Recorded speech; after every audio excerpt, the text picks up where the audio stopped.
Chapter 3 of the Sunset Strip Diaries, Balls of Steel.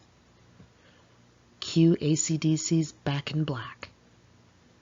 I busted through the glass doors of Middleton in slow motion, with my hair well, it was too stiff, with hairspray to flow. Anyway, I strutted into the school and unveiled my new look. Lots of leopard skin, short skirt, tight shirt, high heels, and of course, my usual ton of makeup. My mother bought me all of the clothes. I don't know if she realized what she was buying, but I know she regretted it. I felt powerful and sexy with my new slim figure and my newly bigger chest. My dedication to my bust exercises propped up my cup size, and my nightly sit-ups made my stomach flat and my waist small. I was wearing more form-fitting clothing instead of those big baggy sweaters. Upper middle class jaws were dropping all through the school. I wasn't interested in any of those guys in my class anymore, so I enjoyed the fact that they were suddenly turning into blubbering jackasses around me. I really wanted to stamp out a cigarette in front of them like Sandy in Grease. I felt powerful, intoxicated by the intention. I was no longer a wallflower. I was no longer that girl in the corner being ignored. And the other girls in my class looked like children suddenly, and they really just didn't intimidate me anymore. They could go ahead and group up and sing some Pet Shop Boys on the way to PE, because I could steal any of their boyfriends now. Bring it, I thought. My mom let me go through my metamorphosis, although she flat out told me that I looked like a quote-unquote streetwalker in certain outfits. My dad angrily told me I looked like a whore. I was hurt. I thought I looked cool and fashionable, like a girl from a Motley Crue video. My mom tried to warn me a few times about dressing so promiscuously, but I ignored it. Promiscuously? What did that even mean, please? What did she know?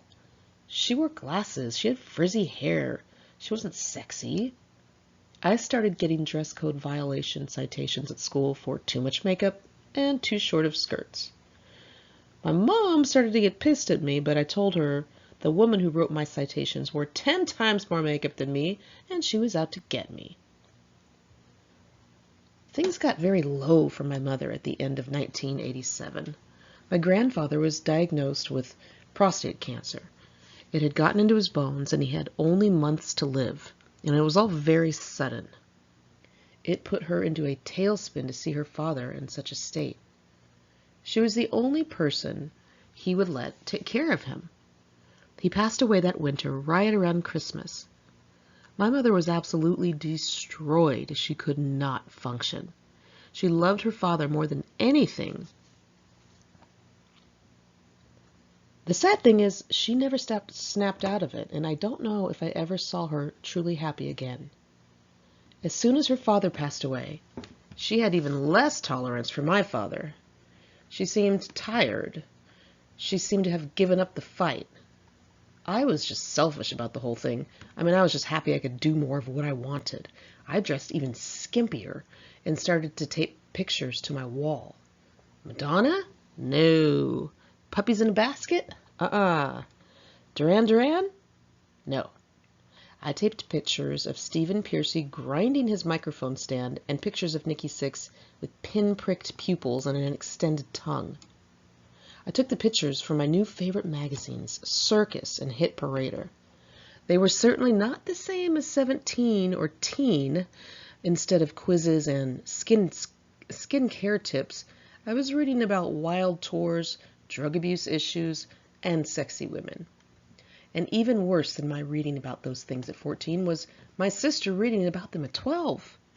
Her wall became so packed with pictures of Poison, Bon Jovi, and Cinderella, it was a collage all the way to the ceiling. She filled in hard-to-reach spaces with pictures of rockers she didn't even like all that much.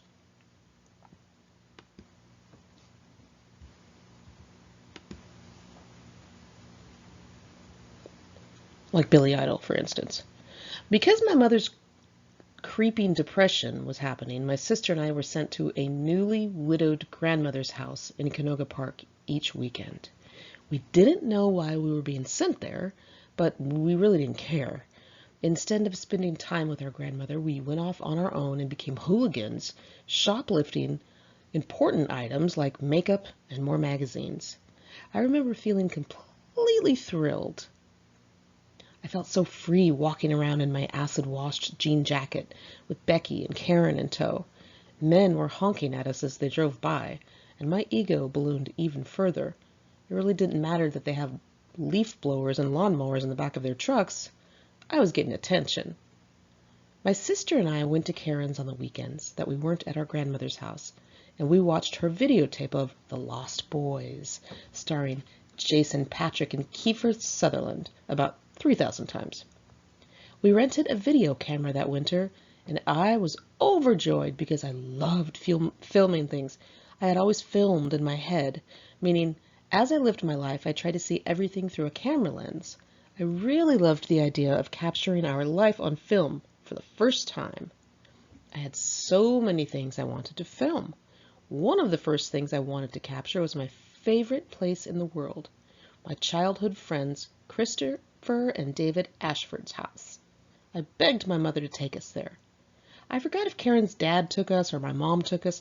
I really don't remember how it was set up, but we did go over, and I ran around trying to capture all of my memories with the video camera.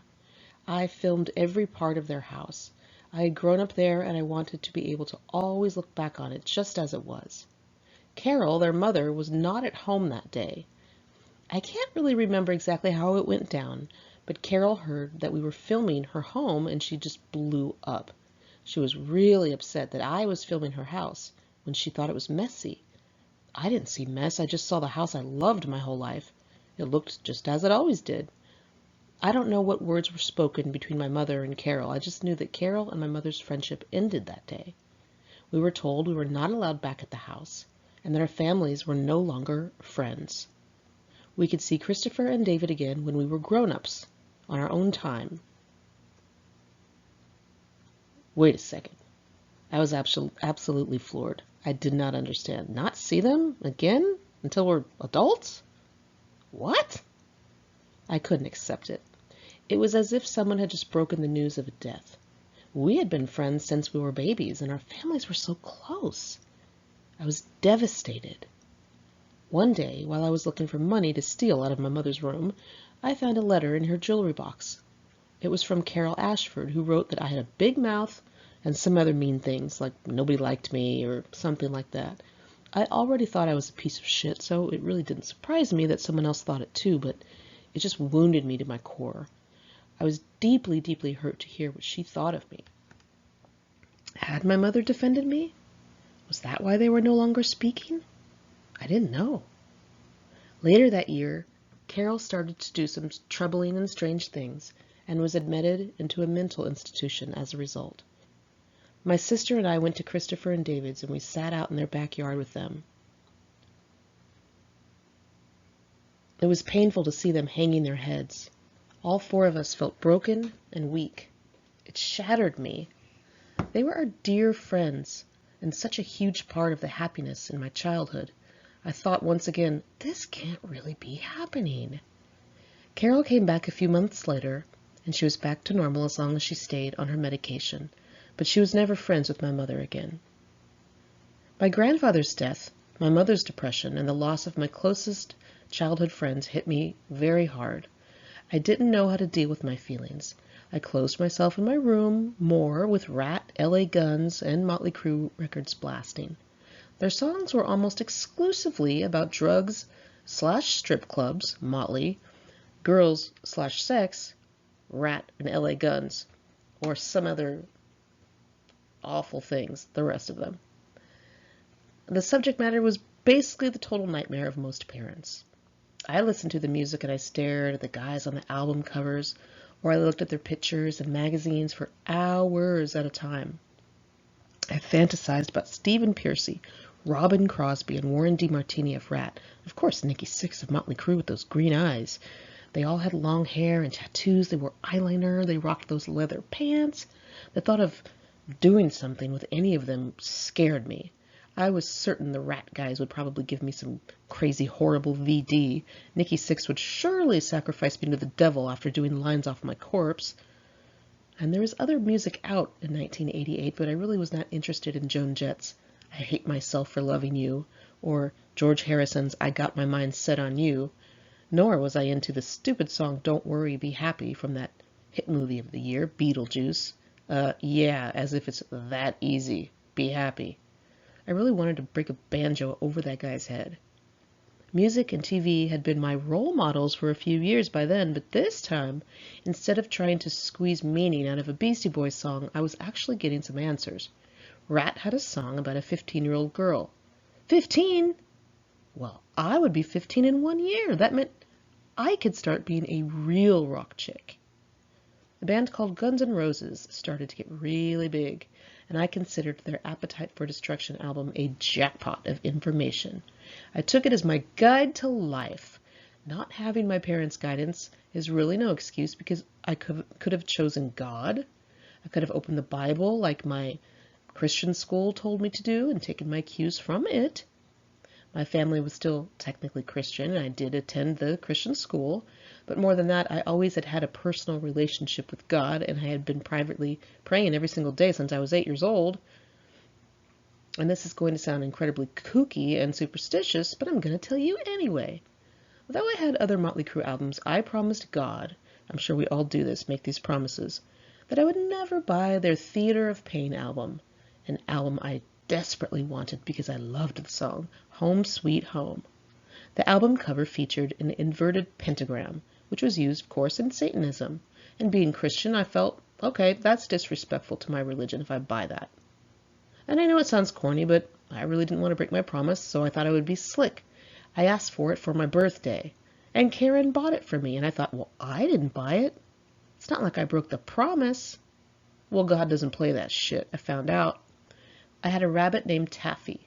She was with me through all of my formative years and was as special to me as a childhood dog would be to somebody else. She was who I went to when I was sad and wanted to cry. I got a lot of comfort out of petting her little baby soft spot between her ears. And one time I was crying to her and a little tear dropped from her eye. I mean, maybe it was just watering, but I thought, wow, she's sad for me. I mean, I went to her when Wham broke up, everything. So anyway, when I walked out to visit her that literal very day I got that record, I go out to her hutch, I looked down, and I shrieked and jumped back. She was lying on the side of the cage, so the other rabbits were hopping around her quietly. Her eyes were white, and she was dead. My heart broke in a million trillion pieces. She was so special to me. She was the best pet I had ever had. I really couldn't stop crying. I thought, okay, this is a coincidence. I was too scared to think it was some kind of a sign or a warning, but it was in the back of my head. So a few months later, I went to that rabbit hutch to see the remaining rabbits, and there was a random crucifix that I had never seen in my life laying underneath a pile of fur in that very same corner of the cage. I thought, another weird coincidence? I know, I sound like a nut, but it really actually happened, and it did scare me. Random crucifix? I thought I was going to be struck by some lightning right then in the backyard. Anyway, I strayed away from basically all of the things that I was taught as a child, everything that made me in any way special or unique. Despite all of the hard work I put into creating my sexy image, there was something about it that kind of made me sad.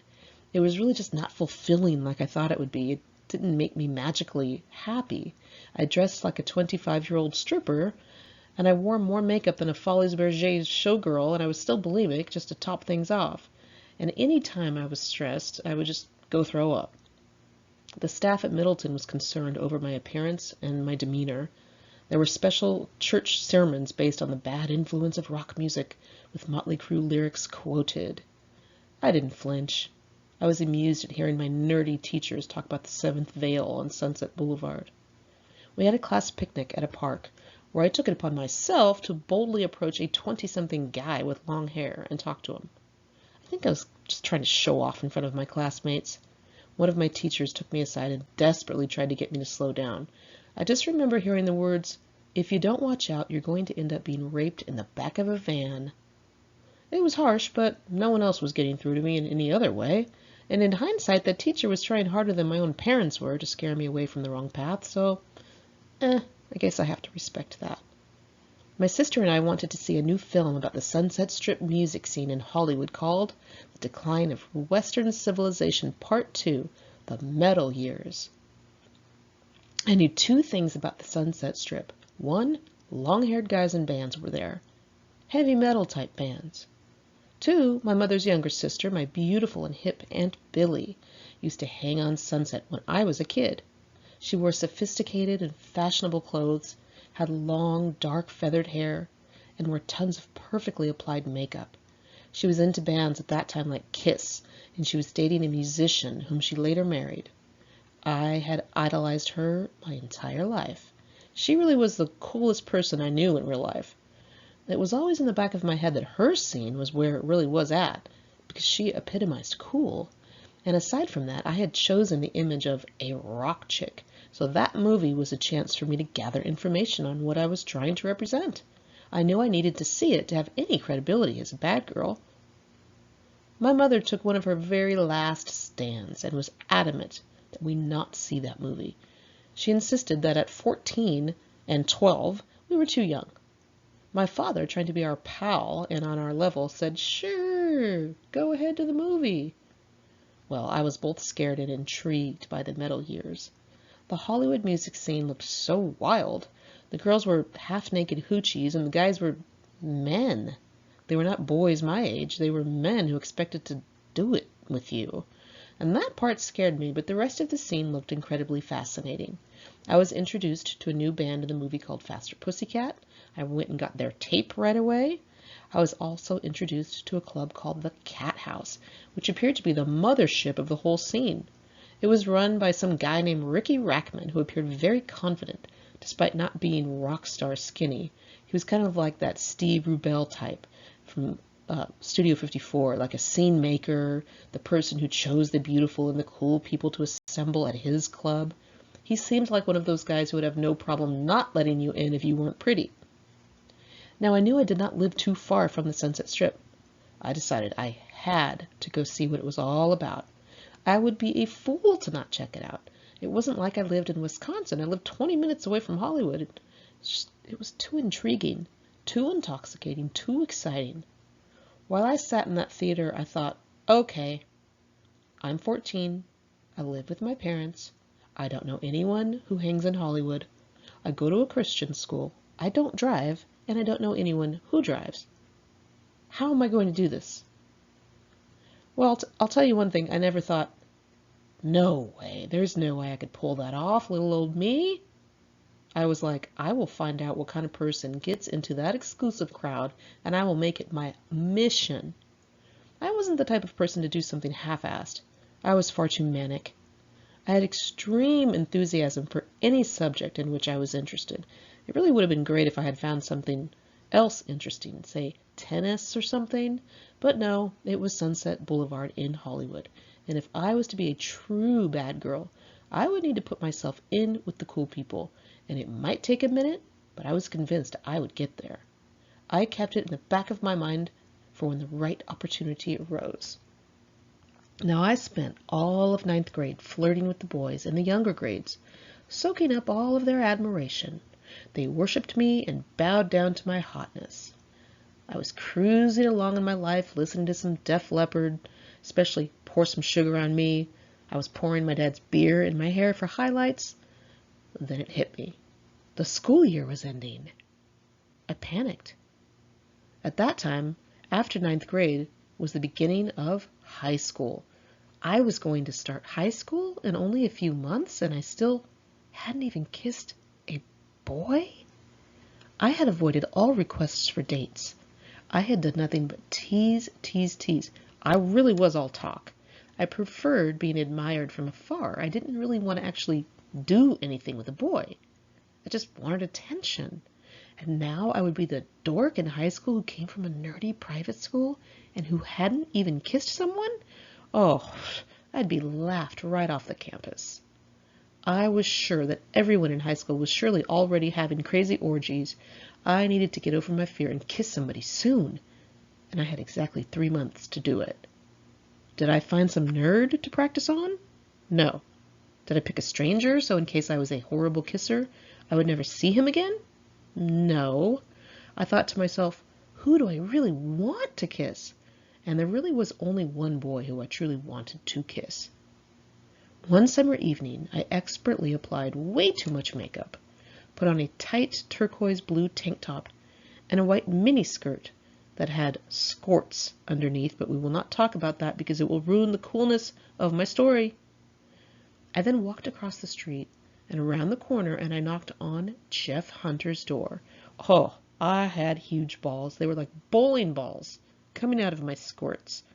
There was also quite a big dash of crazy in the mix. When I first met Jeff in the 5th grade, my hair was in 2 braids like Laura Ingalls from Little House on the Prairie, and I wore a thick pair of glasses. It would be safe to say that this guy never would have considered me. It was also safe to say I no longer looked like that. I couldn't believe I was on his doorstep. I was knocking on the door of my dream boy. I was scared, but I was determined. I was pretty confident he would be attracted to me based on the reaction of, well, most of the free world. But there was a chance he would laugh in my face or say he had a girlfriend. He answered the door. The first thing I thought was that he looked so much smaller than I had imagined. He hadn't grown. His shoulders were bigger, though, and he had some facial stubble as well as a bit of acne. He was definitely a teenage boy. My heart started thumping hard in my chest when I realized I was looking into those eyes again after 3 years. He was not wearing a shirt, and he was chewing. His hair was not as long as I would have preferred. It was really only a little past his ears, and it was thin and wispy and kind of strawberry blonde. I introduced myself and told him I was in his grade school class and I used to wear glasses. And it took him a minute, but he remembered me, or at least he said he did. I think his family was having fish for dinner because the house smelled like fish. I remember him apologizing for the smell. I was thinking, oh, that's coming from my underwear. Kidding, kidding. Anyway, if I remember correctly, we talked for a few minutes and all went well. He was responsive and polite, and I had a feeling he was definitely going to overlook the fact that I had showed up on his doorstep unannounced. He said he was going to finish eating dinner, and he asked me to come back in an hour. Maybe he was going to wait for his parents to go to bed. I'm not sure. I remember being both shocked and pleased with myself for going after him. I was also happy he was interested and wanted me to come back. I came back later that night, and he led me straight to his room. I don't remember his living room at all. His room was off to the left of the front door, which was lucky for him because it was perfect for sneaking in a girl. When I got to his room, it was really dark, and there were glowing posters of Ozzy and Megadeth and other kind of hard groups that rather scared me. I guess those posters were his mood lighting. I thought of how many times I had been warned about the evils of that music at my Christian school. It was kind of thrilling. We sat on his teenage boy bed in the dark, and he put on some music that completely threw me off. Eazy-E and NWA. Rap? I was thinking, oh, wait a minute. I did not spend years studying how to be a rocker chick to finally make it to your room and then hear some rap? Then I think he put on some Randy Rhoads crap. He loved Randy Rhoads, Ozzy's late guitarist, whom I distinctly remembered my Aunt Billy partying with. She said he put out a cigarette on a really expensive piano at someone's house. Anyway, Jeff finally turned on the TV, some bad movie. That's when we started kissing. You know, when I think about my first kiss, I'm happy it was with the boy who I had a crush on and all that, but I really wish I could tell a story that involves my hair in ribbons and a boy stealing a kiss by the old oak tree. I guess it's because I waited for the summer and before high school that my first kiss was nothing like that. Jeff was already 15 at the time, so he started grinding on me and dry humping. We were laying in his bed, and I honestly had no idea what to do, so I just went with it. My tongue was all over the place. I really was the worst kisser, and at one point I felt my tongue go into a little hole on his face. It was his nostril. Oh my God. Someone actually told me months later, you know what, you really suck. You have to get it together. Anyway, so there I was in this kid's bed, lying down in the dark. He started to gently push my head toward his crotch. I was like, whoa, whoa, whoa, whoa, whoa, whoa. I don't know how to do that kind of stuff. I did not even know what that entailed. I had to get out of that room. I was way in over my head. I left hours later on that summer night with my face raw with stubble burn. I was so scared, but I was absolutely thrilled. I had had my first kiss with my dream boy and made it happen. I literally marched up to this boy, and he was interested enough to kiss me, and I made out with Jeff Hunter. I was on top of the world, and I couldn't believe it. The next day, I called one of the boys from school that used to worship me, Todd Lewis. We had actually become friends because he was into heavy metal. And he also wore very thick glasses and had an afro, so I didn't find him cute, but he was very good to bounce ideas off. I really needed to get the scoop on how to do stuff. I had to figure it out, and fast. Todd explained to me the kind of things that were done, which he only knew from watching dirty movies and looking at dirty pictures. He told me exactly what to do if I ever got in that situation. I laid on my bed and I looked out the window while listening to him. I could see the tree in Jeff's backyard where he used to have a tree house when we were younger. With the exception of going to see the hit movie Who Framed Roger Rabbit with my parents, I really spent that summer hanging out with Jeff. I went further and further with him, stopping just short of going all the way. I really felt uncomfortable with myself, and I didn't like the things I was letting him do or I was doing. I just didn't feel right inside. But I told myself I just didn't want to be that one nerd in high school who hadn't hooked up with a guy. I wanted the experience, and I was determined to continue with it. The thrill of landing Jeff wore off very quickly. I felt unhappy inside. I had no interest in being myself. I wanted to be what I thought he would like, someone really sexy. I dressed very skimpy, wore lots of makeup, and tried to talk real adult with him. I was crushed when he told me he didn't want me to be his girlfriend. I thought I was doing everything right. I looked and I acted like I walked straight out of a Van Halen video, and I thought I was every guy's dream, but I didn't realize my overly sexual behavior kept him from ever respecting me or ever really getting to know me. He treated me as I portrayed myself, some hoochie. I was this close to putting out my arms and shimmying at him like Pat Benatar in my short cut-off Guns N' Roses t-shirts, my tiny miniskirts, and my light gray Vans. My mother did her best to stop me from moving too fast.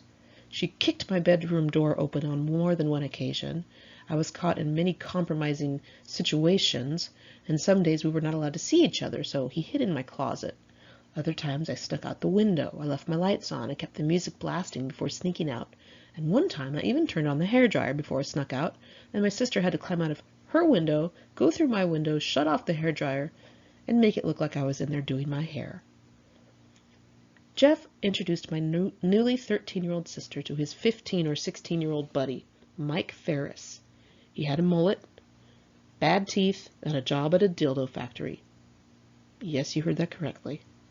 Mike fell instantly in love with my sister and showered her with roses and sang her love songs on his guitar. He was goofy and he was clumsy, but he had a good heart.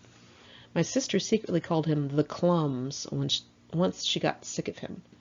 They used to make out in her room for 3 hours straight. One time I got a tape recorder and put it under her bed.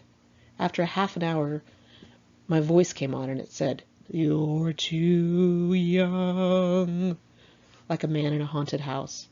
I was kind of hurt that Mike liked her so much, and Jeff was only interested in me for some action. But that's the way I behaved. That's what I put out there. My sister was relatively innocent and was acting like, well, herself, and I should have taken notes from her. After a while, my mom started to bond with Jeff.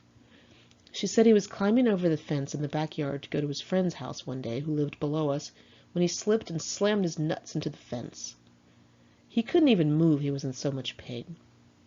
She helped him down and gave him ice and all that, and after that, they became BFFs, to my dismay.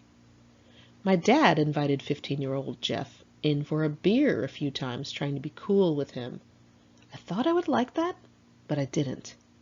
I didn't want my dad to stop me from seeing him, but I was also confused that he wasn't trying to protect me more.